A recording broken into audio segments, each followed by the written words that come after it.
Hello दोस्तों, ये vision IAS mains का एथिक्स का क्वेश्चन है। देखिए क्वेश्चन सिंपल है, अगर समझ पाएंगे तो। अगर समझ नहीं पाएंगे तो क्या होगा कि डाइवर्शन आ सकता है इसमें, आप डिमांड से डिविएट हो सकते हैं।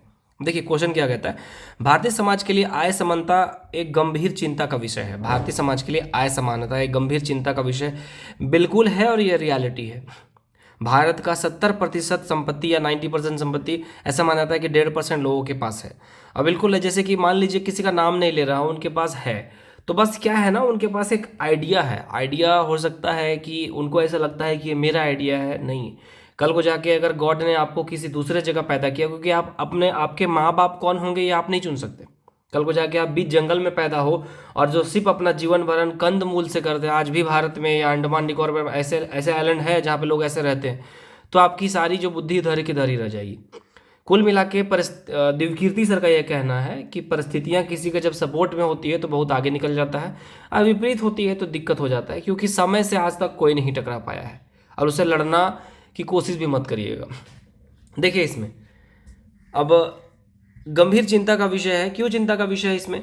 क्योंकि बड़े बड़े इंडस्ट्रियलिस्ट हैं जो अरबों कमा रहे हैं और कुछ लोग रिक्शा चला के काम कर रहे हैं। ठीक है, वही रिक्शा चलाने वाले, वही दुकान चलाने वाले, वही कपड़ा बेचने वाले, अब कुछ नॉर्मल सब्जी बेचने वाले जाके दुकान का सामान खरीदते हैं और उसी के बदौलत वो अर्न करते हैं। अगर वो खरीदना बंद कर देंगे तो उनकी इकोनॉमी चल जाएगी, ऐसा नहीं है। ठीक है, जनता है तो सरकार है, जनता है तो प्रशासन है, ठीक है, जनता है तो राजा है, जनता है तो बिजनेस है। जनता नहीं है ना तो कहाँ राज करेंगे आप।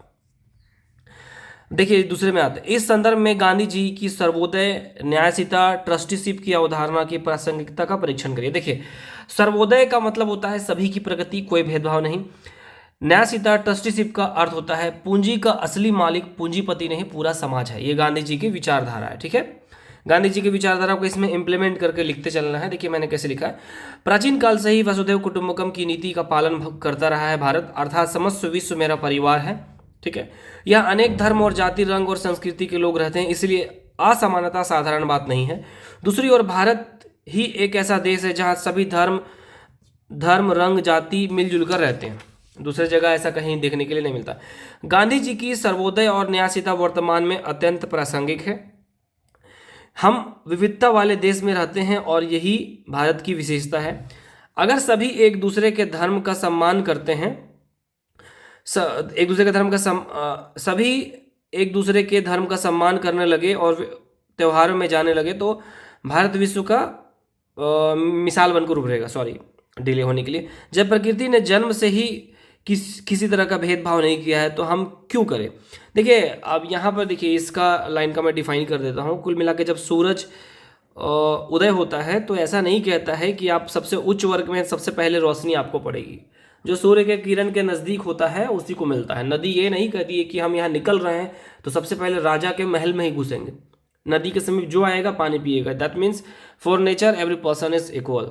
ठीक है, हम लोग मान के बैठ जाते हैं कि हम ये हैं वो हैं। अब अगर मिलता भी है तो ऊपर वाले की कृपा से, सृष्टि कृपा के कुछ समय के लिए। अब देखिए यहाँ पर मुझे 1.5 मार्क्स क्यों मिले, इस क्वेश्चन को दिखाने का मेन रीजन ये है, क्वेश्चन यहाँ पर आय समानता पर पूछ रहा है।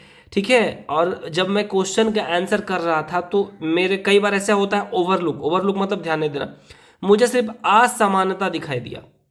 ठीक है, असमानता दिखाई दिया जिसके वजह से ये गलती हो गई।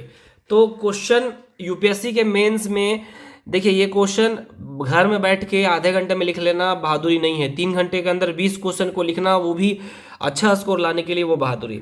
तो उस समय अक्सर देखा गया है जो बिगिनर्स होते हैं या फिर जो अच्छा क्वालिफाई भी करते हैं एग्जाम को, जो उनको आईपीएस मिल चुका होता है, उनमें से 20 में 1-2 क्वेश्चन ऐसा है जो समझ नहीं पाते हैं और वो एक अंदाज में लिखते हैं और उनका सही होता है या गलत होता है। ठीक है, तो क्वेश्चन का डिमांड कुछ और था लेकिन मैंने मिलते जुलते असमानता को डिफाइन कर दिया है। ठीक है, गांधी जी के बारे में थोड़ा जिक्र किया, इसीलिए मुझे 1.5 मार्क्स मिल गए। अगर आप क्वेश्चन का डिमांड के अकॉर्डिंग नहीं लिखेंगे तो इतना लिखने के बाद भी हो सकता है मात्र 0.5 मार्क्स मिले। ठीक है, ये एक गाइडेंस के लिए है। ठीक है, अच्छा लगे तो दोस्तों को शेयर करिएगा कि कैसे वो सुधार कर सकते हैं और लाइक जरूर कर दीजिएगा। Thank you and best of luck to all of you.